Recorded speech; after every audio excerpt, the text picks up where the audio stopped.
In this episode, I'm going to be talking about a number of different things. Amongst them are a little bit more about co-regulation to build on last week, regret, trust and vulnerability, repairing relationships. There's a whole bunch of stuff that I'm going to try and address in this episode. And it all starts off with reading a question that I got from one of my community members. But before we get to that, hi, I am Justin Sinceri. I'm a therapist, a coach, and the creator of the Polyvagal Trauma Relief System. Welcome to Stuck Not Broken, where I teach you how to live with more calm, confidence, and connection without the psychobabble or the woo-woo. This podcast is not therapy, of course, and it's not intended to be a replacement for therapy. And I actually have a huge announcement for you at the end of the episode, so stick around for that. But the question I got here was from someone within my Stuck Not Collective community, my private community. This person writes, I have hurt people who I'm close to with my defensiveness in my unregulated state, which makes it hard for them to co-regulate with me. Distancing further from them and seeking out those who can be 100% for me without having any needs of their own seems like a risky path. So every week I have an episode here on the podcast, but in my community, every day we journal or brainstorm or discuss the episode or the week's theme. And so last week, the theme was co-regulation and self-regulation as well. I think with my community, I made it more about self-regulation leading to co-regulation. And this person had responded to that. They're basically, if I can sum it up, they've hurt somebody or people from their dysregulated, traumatized state, which makes it hard for that other person to co-regulate with them. And yeah, that makes sense, right? So they're saying distancing further from them and finding other people who are more trustworthy seems difficult or risky. And yes, of course it is. By the way, you might hear I have a couple, or my children and their uncle are playing Mario Kart. So you might hear them hollering in the background. So this brings to mind a number of things for me. I'm going to try and handle these one by one. And the first one is, what if you have actually hurt people in your life? Expecting those people to co-regulate with you. And if you don't know what co-regulation is, listen to the previous episode of this podcast and you'll get a nice deep dive into what co-regulation is. But the basic idea is it's not just supporting each other, and listening to each other. Co-regulation is this neurobiological communication happening between two mammals. That's the nerdy way to put it. But basically we send signals to each other that help each other feel better. We'll put it that way. So if you've hurt people, if you've wronged someone in your life, then they're probably not going to be able to send you cues of safety. They're not going to be able to send you warm and fuzzies. That's not going to happen. And it's not realistic to expect that, right? When it comes to co-regulation, it's basically the giving and receiving of safety cues, or at least giving of safety cues. And the other person who's in more of a defensive state, or mammal, in more of a defensive state, they receive them and it helps them to get into their own safety state, ideally. But it doesn't always go that easily. And one thing that might happen in co-regulation where you're hanging out with someone, and this is the example I used in the last episode.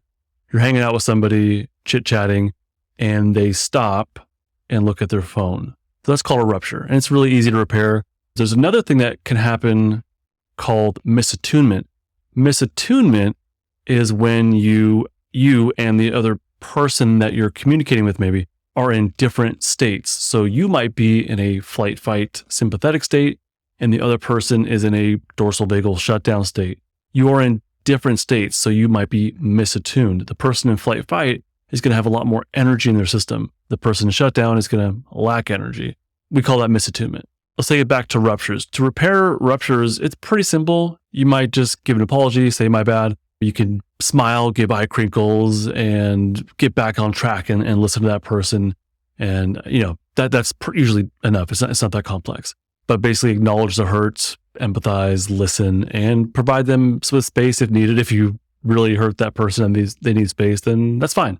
That might be part of repairing a rupture, is giving them a little bit of time on their own if it's something more serious. For misattunement, where you're in different states, they might need more space for a longer period of time, and that's okay. Especially someone who's in shutdown, maybe not especially, but someone who's in shutdown, they do well when they're alone. They kind of need quiet and lower stimulation. Someone in flight, fight, they also need a lot of space potentially. So giving that person space to help repair misattunement might be helpful. The other thing you can do to help out with misattunement is self-regulate, access your own safety state, so that when you do interact with that other person, you're going to offer them safety cues and really start the process of co-regulation. If that happens, then the other person is more likely to be able to access their safety state from your safety cues. Let's backtrack to the question that I got. It's probably unrealistic, or it's not realistic to expect co-regulation from somebody that you have flat out hurt or flat out wronged. That person is not going to be able to provide you with adequate co-regulation, probably. They're probably and rightfully in a defensive state. They might have, not just like they're feeling upset, but like they're in more of a flight fight state based on your actions. So the onus is really on you to repair that relationship, to repair that rupture, to self-regulate, offer them co-regulation, and hopefully repair the misattunement. It's up to you to begin that process. It's really not up to them to do so for you. Although, yeah, they might be in a position to where they can self-regulate through it and, offer to reconnect with you, dear listener. That might happen. And you actually might be in that position where somebody wronged you in some way. They hurt you validly, or that's valid that you feel that way. And it's normal you feel that way. So they may have hurt you, and they're not going to be the one to start the process of healing or repairing the relationship. And that might fall on you. And maybe you're not ready for that. That's fine. But maybe you are ready for that. That is pretty darn common in my time as a therapist working with my clients. A lot of times the people in their life need therapy a lot more than they do, but they're not getting it. And so the person in therapy is actually the one who's in a better position to begin to self-regulate and to begin to heal that relationship. It doesn't mean the person's open to it, but the one who was wronged or hurt might be the one to start the process of repairing the relationship, sadly. And like I said, that might be true for you. That might be part of your journey of healing, but that's totally up to you on what you want to do with that. Ideally, though, I believe that the one who has hurt another is the one to initiate some sort of repair. So then if that person that you have harmed or hurt in some way, if they can't provide you co-regulation, if they can't self-regulate and offer connection to you, do you abandon them? And do you try to find it somewhere else? And, it depends. And I think the answer is maybe or maybe not. But, maybe you have created that much of a rupture and that much of a lasting misattunement. Maybe it is irreparable. And I think that is pretty common with severe childhood abuse, neglect, situations of kidnapping, torture, all those extreme sort of examples. If you have CPTSD, your parent, your caregiver who was supposed to do good enough for you, they didn't. So there may be something that's irreparable there for you, something that you cannot offer to repair. And I don't think it's up to you. So do you move on from somebody that is not able to provide you co-regulation? Well, if you've done something that heinous, then yeah, and they're not willing to repair it with you, then maybe you do move on and find connection and trust and co-regulation somewhere else. Maybe. But also maybe not. Maybe you do apologize. Maybe you do make amends. Maybe you do try to make it better. But I don't think it has to be a process that goes on forever. I think you can definitely make your attempts, especially if after you've self-regulated, you can make your attempts to try to repair the relationship. But if that person is not willing to accept it, that is their choice. You can't force it upon someone. I don't think. So offer up your attempts. And if they're batted away repeatedly, then you've gotten your answer. The other thing that might happen is that if you're offering to make things better, the other person could potentially take advantage of that. So if they're asking you to do something that is sacrificing of your values, of your morals, of your dignity, I think it's okay to say no to that. But, basically you do the best you can. And if it's a no, it's a no. Eventually, after repeated no's, it's out of your hands. And you need to eventually, I think, take solace in the fact that you tried, even though you may have lost the relationship. If you can honestly say that you have done the best you can to work on yourself and offer to work on the relationship, there's something to that. So yeah, maybe you try to fix it. Maybe you don't try to fix it if it's something that's irreparable. Maybe you try and do something better to make it fix it, but you have a boundary you won't cross, like you won't, cross your own or violate your own morals, your values, your dignity. I think it's fine too. When it comes to these relationships that maybe you violated and hurt and left a lasting impact on, If you have regret, if you have guilt, that's a good thing. Those feelings, those emotions are there for a reason. They're telling you that you harmed somebody, that you did something wrong. And that's a healthy response to things that we do wrong. It shows you have empathy. It shows that you care. If you were to harm somebody and not feel guilty, not feel regret, that's more of a red flag for me. So listen to that. Use that regret, use that guilt as motivation to reach out, to apologize, to try and make a repair in the relationship. So all of that, I think, addresses the first part of the question that was submitted to the community. I've hurt people who I'm close to with my defensiveness in my unregulated state, which makes it hard for them to co-regulate with me. And it will be until the relationship is repaired. So that's what it could look like. And I think that guilt and regret are indications that we, or whoever's feeling those feelings, need to do something to repair the relationship. Of course, guilt can also be kind of imposed upon you by another. So even though it feels like guilt, it's not really because you did something wrong. It's just more like an unhealthy kind of guilt that's lingering in your system. That's something you'll have to take stock of, basically. So this brings us to the second part of the question, which is about seeking out others who might have or might be 100% on our side. Now, I don't know if that's a thing. I don't know if anyone is ever 100% on our side. I think that what they're trying to say is that they're looking for people. Should I go look for people that I can trust completely? Trust is earned. It's not something you're going to find right away. It develops, it builds over time. So saying I'm going to go find someone I can trust or who's 100% on my side, that is not going to be a short journey, I don't think. Co-regulation can lead to trust. So those little moments that we share with each other of safety, that can over time lead to an experience, an emotion of trust. Co-regulation is the sharing of safety cues with each other, or from one to the other at least. This leads to healthier relationships, and that will include trust. Co-regulation by itself doesn't require that you trust the person. I think that people view it or think of it as the moment of like discussion and supporting somebody else emotionally. That's what it can kind of look like, but co-regulation is really like these micro moments of exchanging safety with each other. So a smile, giving somebody a genuine smile, eye crinkles, using your eyebrows. These are all indications that I'm in a safety state and I can offer you safety. It doesn't require that you trust me. It requires that you pick up on my safety cues.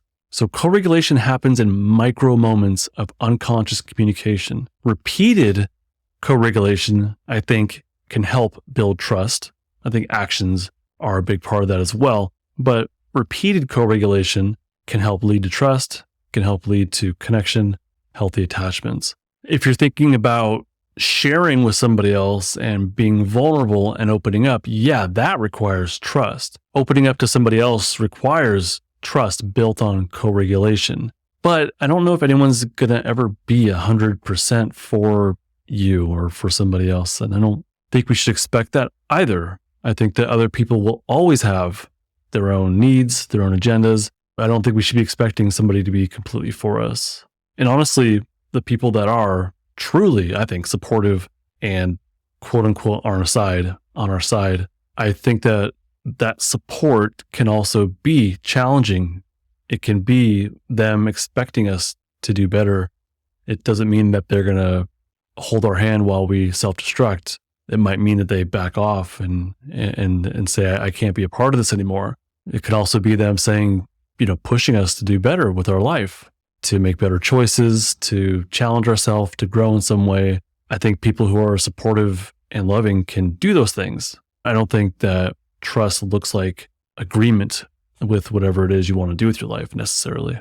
Actually, I know it doesn't, because I have my kid, I'm completely on my kid's side, my children's side, but that doesn't mean that I support all of their choices. If they choose to not do well in school, that is not acceptable. I love them so much that I will not allow that to happen. They must do better in school. Failure is not an option. If I was spoiling my kids and wanted to be their friend, then yeah, I'd probably let it slide, but that is not the standard we have in our household. So, does anyone ever have 100% of the on your side? I don't think it looks like the way one might think it looks like.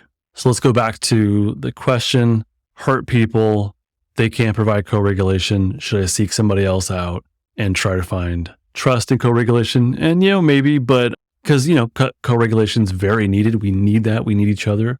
But the place you start might be with self-regulation. You might work on yourself first without trying to get co-regulation from somebody else. I'm kind of worried about that idea of I burned these relationships and now they can't co-regulate with me. Let me go find new relationships that are for people that are completely for me and on my side. And I don't know if that's what that person meant when they wrote it, but that's where I'm going with this. That idea concerns me. We can't just jump around from relationship to relationship without working on ourselves first. We can't bring the best version of us to a new relationship unless we have developed it, unless we've worked on it. So even though, we all need co-regulation, you might not have it in your life, and that it is what it is. So you do the best you can to start off with self-regulation. In the episode I did on co-regulation, I had some ideas on what you can do if you don't have co-regulation in your life. But basically, just keep it really simple. Connect with people that have shared interests if you can. Connect with people in your life or develop relationships in your life where there's a little something, put a little more time into it. You might be able to accept professional co-regulation from a therapist or a community that you're in. In my online community, we don't have co-regulation because it's all digital. We don't quite see each other. I mean, we do have the meetups, but when we communicate in the forum, it's text on screen. So it's not co-regulation. But this week I was talking with one person and we called it virtual connection, I think it is. But basically it's not true co-regulation, but it is a sense of connection. So maybe you can't get co-regulation, but can you get a sense of connection from somewhere? That might be better than nothing. But what it comes down to is eventually self-regulation might be where you need to go. And that might be the first step as well, honestly. So if you can self-regulate and access more of your polyvagal safety state, it's going to help out a lot. That's going to help you to make amends for the past, to take ownership over what you've done, reach out to someone, offer apologies, try to make things better while holding strong boundaries and never sacrificing your values and your dignity. You'll be able to empathize with that person. You'll be able to act from compassion eventually. As you build self-regulation, these things become options. Self-regulation is not easy to do. It's a long process. It doesn't happen overnight. One thing you can do is to start to build an environment within your home that feels safer than not. This is actually the first thing I recommend in my Building Safety Anchors course, and I walk you through how to do that with a whole bunch of environmental pieces. But if you can build an environment that feels safer than not, that sets you up with passive safety cues. Passive safety cues just provide this steady stream. It's a foundation you can build off of. And then once you have the foundation, then you can use more active self-regulation techniques. Building Safety Anchors is actually part of my Total Access membership. I'll have a link for you in the description if you want to learn more about that. But basically, it's total access to my private community and my trauma recovery courses, all three of them, for one low subscription price. Again, check the link in the description. I'll have that. You can learn more about it. I'm really worried about the idea of seeking out co-regulation from a dysregulated place. I'm worried about seeking out co-regulation from desperation. If you're desperate for connection, which you might be fully entitled to be, there's no judgment here. But if you're desperate for connection and you're looking for somebody else to make it better, to make you feel better, to fix your problems, that is probably not going to end up anywhere healthy. That might end up leading to more hurt for somebody else when they don't live up to what you want. But it also could lead you to yourself being hurt when someone exploits your desperation. So that really concerns me. And again, I don't know if that's what this person was intending, but that's where my mind goes with it. So for now, build safety in your home as much as you can. Find safe and predictable avenues of connection with others. And if that's just through a community, that's something. But if it's through simple exchanges with family, friends, acquaintances, coworkers, a therapist, that's fine too. Like, as you notice those opportunities for co-regulation, really mindfully experience them or think back on it later on in the day and try to experience them all over again. So like I said at the beginning, this is kind of all over the place. My mind went different places with this question, which I think all connect and relate, But yeah, it's kind of a smattering.